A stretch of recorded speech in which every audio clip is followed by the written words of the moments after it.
go under skipper Suryakumar Yadav, while Pakistan eye redemption after 2 losses to India earlier in the tournament. Plus, BCCI names India's test squad for the West Indies series. From Delhi, curtain rises on the World Para-Athletic Championship hosted by India for the very first time. And in Paris, Ousmane Dembélé lifts the Ballon d'Or, becoming the 6th Frenchman to claim the football's greatest pride. All this and more on your complete sports roundup of the week, Match Point on DD India. So, let's get started.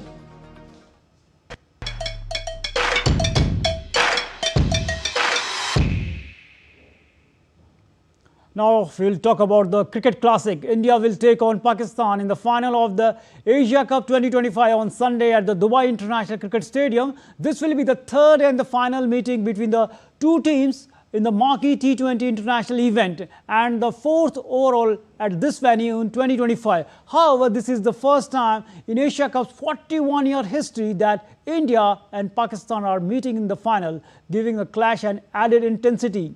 The men in blue have enjoyed a flawless campaign so far, winning all 6 their matches, including 2 victories over Pakistan, once in the group stage and again in the Super 4 stage, riding on this momentum. The Suryakumar Yadav led side will be aiming to get the better against their arch rival once more and secure their record-extending 9th Asia Cup title. Pakistan, on the other hand, have had a stop-start journey. They suffered defeats only against India but managed to win all their remaining matches, some comfortably and others by bare margins, giving their fans a lot to cheer about.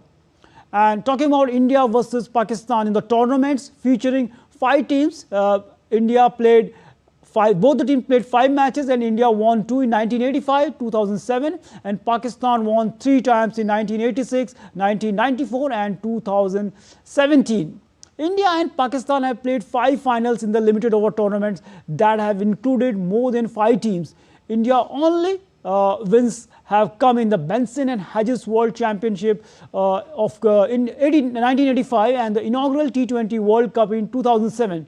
Pakistan have won the other 3 encounter, Austral Asia Cup 1986-94 and the most recently in the Champions Trophy in 2007. So, Pakistan enjoys a better head-to-head record in the finals of the tournaments where more than 5 teams are featuring. Now, let's take a look at the top performance from the Indian team in the Asia Cup. First, we can say that Abhishek Sharma is at the top. He scored 309 runs. If you take a look at the number 2, Tilak Verma, 129 runs. There is a big gap between Tilak Verma and Abhishek, because Abhishek has 309 runs and the player who is the cricketer who is the number 2 is Tilak Verma has scored 129, Shubman Gill 115, Sanju Samson 108 and Suryakumar Yadav 71 runs. Now let's take a look at Pakistan's top scorer, Sahibzada Farhan 160 runs, Fakhar Zaman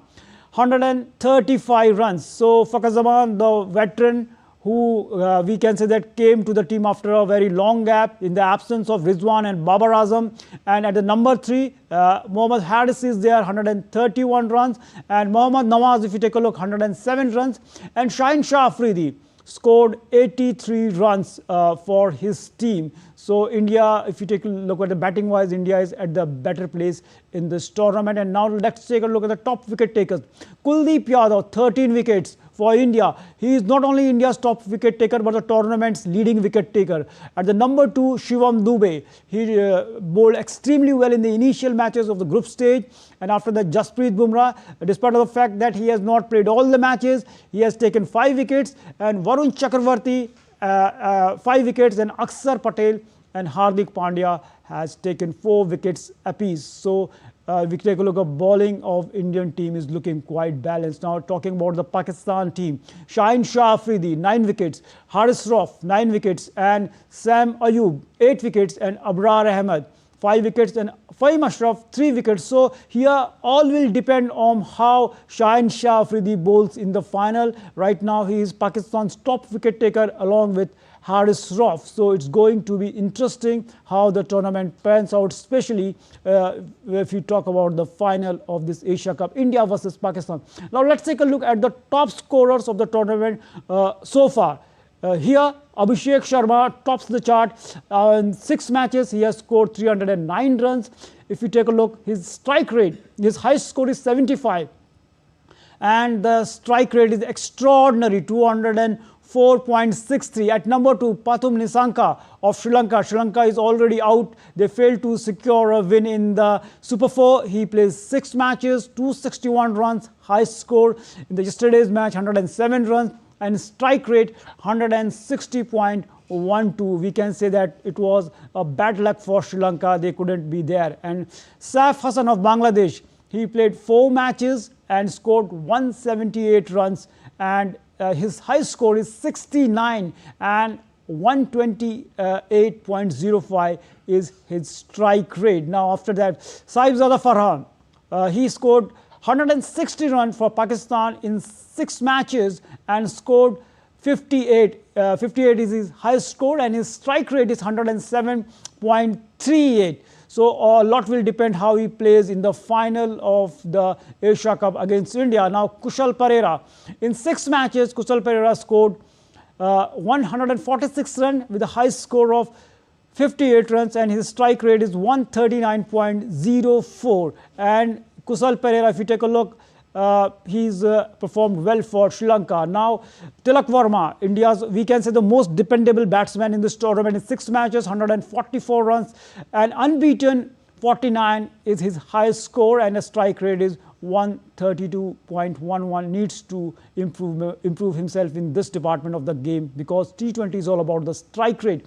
Now, let's take a look the head-to-head record between the two teams, India and Pakistan, in the T20 international format. So far, both the teams have played 15 matches, and India won 12 and Pakistan has 3. So India has a clear edge in head-to-head records, because we know that whenever there is a marquee competition, India has an upper hand, and India will try to capitalize this thing in the final of the Asia Cup at the Dubai International Cricket Stadium tomorrow. 15 matches, India won 12 and Pakistan 3. So we can't call it a rivalry, because with such stats, we can't say it's a rivalry between India and Pakistan in the recent times, the way India dominated their neighbors. And talking about other important aspect of the defending champion, India, if you take a look, has played fantastically well throughout the tournament. In the 6 matches, they registered 6 wins, losing not a single match for this campaign.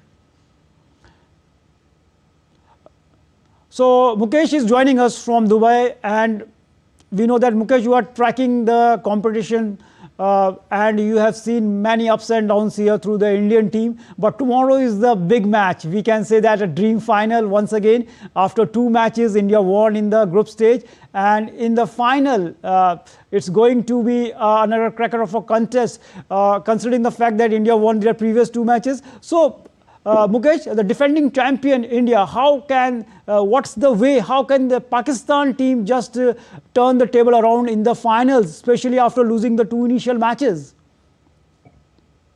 Narayan, this is, violent clash between the 2 Asia Cup, the legend of the Asia Cup, India versus Pakistan. After 41 years, they are meeting in the final in this Asia Cup, and the excitement and the and the moment is high. Expectations are high. Both teams are in the final. They are facing each other in this tournament. So the clash between the 2 team of the Asian champions like Pakistan, India. More or less, the India's, if you see the Indian side, they are much confident rather than the Pakistan side. Pakistan struggled throughout the tournament in the group stage. We have shown that they struggle in the Super 4 over against Bangladesh. Struggle. So India already beaten him. This time, if Pakistan wants to, give some big surprise, they have to work hard. They have they make their plan strategically. Their player, one player, play in the bowling side, one player in the batting side. It's not good enough for the Pakistan. On the other side, Suryakumar Yadav, the batting, if you see, he couldn't run too much run in this tournament. Expectations are high. The captain, the captain's knocks awaited from Suryakumar Yadav bats. We already shown in the last match against Sri Lanka, he was out on around 10 runs. So we have expected as Suryakumar Yadav is a big man, it's a big match, and his big knock is awaited. So if he will, come with the big knock, he maybe create some problem for the Pakistan. And the top order, if you talk about Shubman, Gill, Abhishek Sharma, they are playing a very good game. Abhishek Sharma batting enjoy by the all spectator inside the stadium, outside the stadium. The young guy, the older man, they all talk about the Abhishek Sharma's batting. His fancy batting, like he's knocking brilliantly across the boundaries. In every corner, we have shown his batting strength. Right, Mukesh. On the bowling side, if you talk about Narayan, we have to look how Bumrah will, give his best in this final match, because he was rested in the last Super 4 match against Sri Lanka. So one more remarkable, address in the press conference, the Hardik Pandya, he was not bowled after.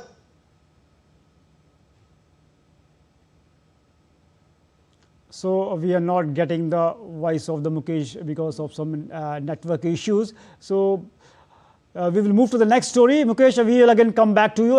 Defending champions India survived Pathum Nissanka's blistering 100 and some intense super over drama before beating the Sri Lanka in a dead rubber to maintain their unbeaten run in the Asia Cup on Friday.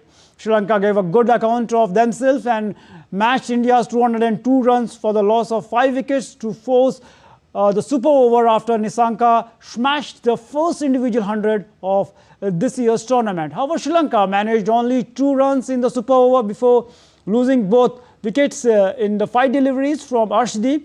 Indian skipper Suryakumar Yadav looked 3 runs from the first delivery to seal the victory. Dashan Shanaka was given not out in the super over despite being clearly run out by the wicketkeeper Sanju Samson.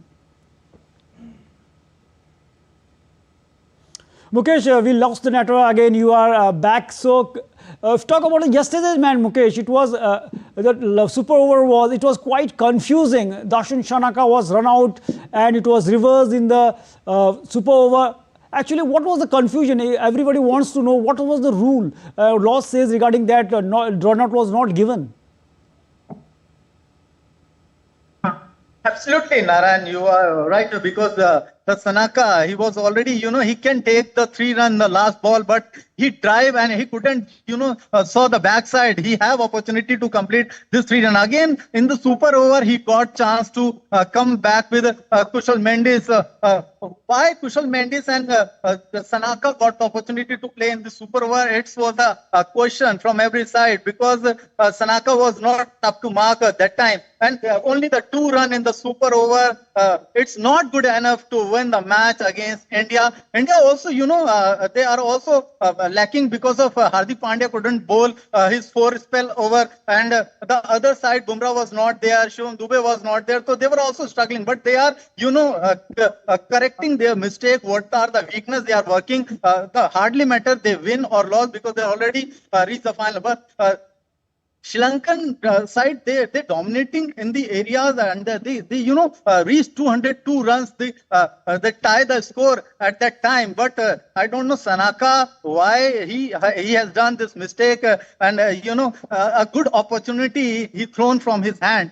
And the other side, if you see the Indian side, which I am talking about, Shubman Gill got opportunity. Suryakumar Yadav also came to face the super over excitement rather than Abhishek Sharma. They were many of them are talking about he has some cramps, so he couldn't come to bat. So Suryakumar take this call to come bat and score the 3 run in a single delivery. But see, if you are facing Pakistan. Pakistan can upset at any moment if you give him any opportunity. From the bowling fielding side, we already shown that Narayan, we lost so many catches. Yesterday match was also like we are lacking somewhere in the fielding area. Why they are doing this mistake, I don't know. They are working on it in the next session. We already shown that they are practicing 3 hour, 4 hour for their fielding, for their bowling. But the do and die situation, you cannot repeat this mistake again. If you want to lift this Asia Cup, you have give your 100%. If you want to become a champion, if you want to win this match against Pakistan, your bowler, batter, your fielding, your if you are getting opportunity to catch, you have to pick the catch and restricted the opponent. All right, Mukesh, as we were discussing that definitely thanks for joining us, giving a perspective of this important match. But the way Darshan Shanaka was not given run out, because the rule says that when a ball becomes dead, because already the Indian player Arshdeep has just went for the umpire to give him a out, and the umpire has given a run out him behind for the being caught behind. And but when the Darshan Shanaka went to the third umpire for the decision, it was given that it was not out, and as the umpire has already given his signal of out, the ball already became a dead ball. And I think that's why the ICC rules, the MCC rules says that once the ball is given a dead, the run out cannot be given. That's the scenario behind that. But coming to the next story, the International Cricket Council has suspended USA cricket with immediate effect on Tuesday. The global cricket body said US cricket were subjected to breach of obligation as an ICC member under ICC's constitution. The decision taken by the ICC board during its meeting earlier was based on USA cricket's repeated and continued breaches of its obligations as an ICC member under ICC's constitution. The management and the administration of the teams will temporarily be overseen by the ICC and its designated representative to ensure continued support for the players and maintain momentum towards the Olympic inclusion. And BCCI this week announced a 15-member India squad for the upcoming two-match Test home series against West Indies. Shubman Gill will continue as captain after leading India to a 2-2 draw in England. Ravindra Jadeja will be his deputy in the absence of Rishabh Pant. He is recovering from a toe fracture sustained in the England series. Dhruv Jurel and Jagdishan are the two wicket-keepers in the squad. World number 1 bowler Jasprit Bumrah has been included, while Shreyas Iyer, on a 6-month break from the red ball cricket, is not a part of the squad. The squad is like this for Indian squad. Shubman Gill is the captain, Yashasvi Jaiswal, KL Rahul, Sai Sudarshan, Devdutt Padikkal, Dhruv Jurel, Ravindra Jadeja, Vice Captain, Washington Sundar, Jasprit Bumrah, Akshar Patel, Nitish Kumar Reddy, Mohammad Siraj, Prasidh Krishna, Kuldeep Yadav and Jagdishan, wicketkeeper. Now, iconic former cricket umpire Dickie Bird passed away at the age of 92 this week. Bird, whose first-class playing career was cut short by injury, became one of the most famous umpires in the game. He officiated in 66 test matches and 76 one-day international, including 3 World Cup finals. Dickie Bird enjoyed an illustrious career as an international umpire, writing his name into history as the most famous and popular official in the game's history. Bird's home County Yorkshire, whom he played for and served as the president, described him as a national treasure, known not only for his umpiring excellence but also for his eccentricity and warmth. England Cricket Board this week announced the 16-member squad for the Ashes tour and white ball squad for their tour to New Zealand. Ben Stokes will continue to lead the 16-member unit for the Ashes. The series is a part of the ongoing ICC World Test Championship cycle. The England skipper is continuing his recovery from the shoulder injury that ruled him out of the 5th Test against India in July-August. Meanwhile, more positives for the visitors see spinner Shoaib Bashir and the pacer Mark Wood back in the Test squad. Bashir had been ruled out midway through the India Test series after sustaining a finger injury during the Lord's Test. The much-anticipated 5-Test series is scheduled to begin on November 21 in Perth. Now, some women's cricket. The ICC Women's World Cup just days away. Teams are all geared up. Host India and New Zealand are facing each other in the warm-up game in Bengaluru currently. New Zealand are batting first after winning the toss. The White Ferns were 153 for 4 till the last reports came in after 153-run stand loss to England, India will be looking to make a comeback and get some momentum before the main event. India and New Zealand are both on the strong contenders to win the title, but their weaknesses were laid bare in the first warm-up game that they played. India were absolutely thrashed by England, while New Zealand lost a rain-marked game against India A. This is the last time these two teams take the field before the World Cup begins and will aim to lift the coveted title for the first time. Now, today's big news is that 18-year-old Sheetal Devi, the armless archer, scripted history by clinching her maiden World Archery Para-Championship gold medal in Korea on Saturday. Sheetal defeated Turkey's world number 1 Ozur Onzior and 146 against 143 points to bag the women's compound individual category gold. Sheetal, the only armless archer in the competition, shoots using her feet and chin, and this was her third medal of the championship. She had earlier won a mixed team bronze in the compound event with Toman Kumar. For the very first time, India is hosting the World Para Athletic Championship, and the grand opening ceremony took place in New Delhi Jawaharlal Nehru Stadium on Thursday. The event set the stage for a sporting spectacle that celebrates not just competition but also unity, inclusivity and human spirit.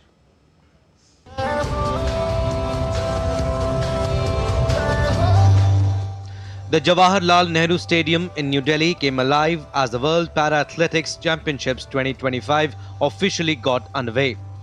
Union Sports Minister Dr. Mansukh Mandavia declared the championships open. The opening ceremony began with a parade of nations, where athletes from across the world marched in a vibrant display of global unity.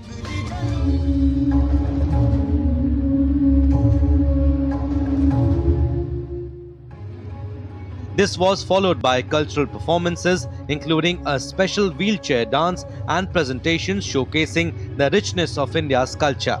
A message from Prime Minister Narendra Modi was read out by Sports Secretary Hari Ranjan Rao.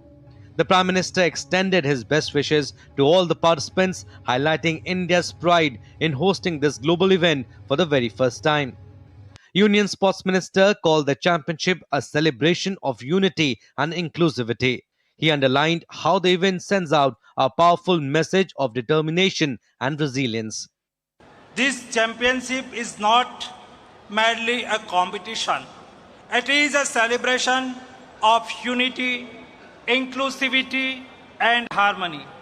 From 27 September to 5 October 2025, this iconic stadium will be the global stage for para-athletics, where athletes from across the world will compete with courage and conviction. Delhi Chief Minister Rekha Gupta too hailed the grit and dedication of para-athletes, calling them an inspiration to society. आप सब जो 102 countries के आए हुए हमारे athlete यहाँ पे विभिन्न कॉम्पिटिशन्स में, चैंपियनशिप्स में हिस्सा लेंगे और लगातार भारत की रौनक बढ़ाएंगे। आपने जो प्रेरणा पूरे खेल जगत को दी है, आपका उत्साह, आपका साहस और आपकी डिटर्मिनेशन हम सब के लिए बहुत ही इंस्पायरिंग है। This year's championship is the most ambitious yet, featuring 186 medal events, 15 more than the previous edition in Japan. More than 1,000 athletes from across the globe are set to compete. With this, India steps into history, hosting the World Para Athletics Championships for the first time and promising a celebration of both athletic excellence and human spirit. Sports Desk, DD India. Meanwhile, Jasmine claims the gold medal in the 57 kg category in the World Boxing Championship in Liverpool. In an exclusive conversation with DD India correspondent Gaurav Kumar, she said she is determined to replicate this performance at the mega events like Asian Games and Olympics. Right now we have with us Jasmine Limboria, the world champion woman boxer. Jasmine, lots of congratulations for your this victory. And how do you feel getting the crown of world champion? Thank you so much, sir. Like I won gold medal in 57 weight category. I feel really very happy and really very proud that I won this gold medal and become a world champion. How do you will rate this victory? Because how much it was tough for you to get this gold? Like every athlete had a dream that he want he want to be a champion and also want a gold medal from world championships. So I had that dream also that one day I will be champion, and so yeah, it's the time that I am a world champion, and there is a 9-10 years behind this success. So I feel really very good. Today you are a world champion, but if we look to the past, there was a lot of struggle for you. For the world championship, I had many competitions, and on those competitions, I didn't get medal, or maybe sometimes I won only bronze medal. So I just have really a thought that I have to get a medal, a gold medal for India. So yeah, this is the time that I won a gold medal. How was your family support? Like from very starting, my family supporting me so very well. They never denied me to do sport. What is your next target? Basically, my next target is Asian Games and Commonwealth Games, which will be going to held in 2026. What about Olympic? Yeah, Olympic as well. They, like every athlete has a dream that he will participate in Olympic Games and get a medal for India. So that I had that dream also. Thanks talking to us. So this is Jasmine Lamboria. She's saying that her dream is to get medal on the Olympic podium. With cameraman Rajendra Joshi, this is Gaurav Kumar reporting from New Delhi, DD India.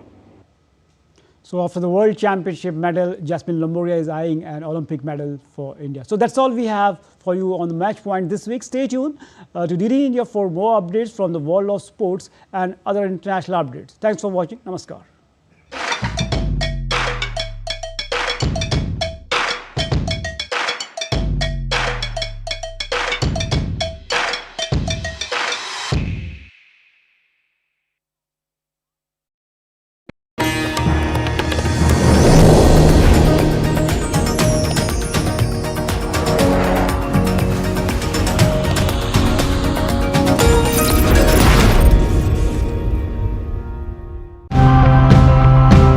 In today's episode, let's take a look at how people are trying to live and survive with these complex emerging challenges. Floodwaters submerge their shelters, snakes move to higher ground, which often means closer to people's homes. When a Sarpa support member rescues a snake, it truly means that the snake is rescued, not captured or injured.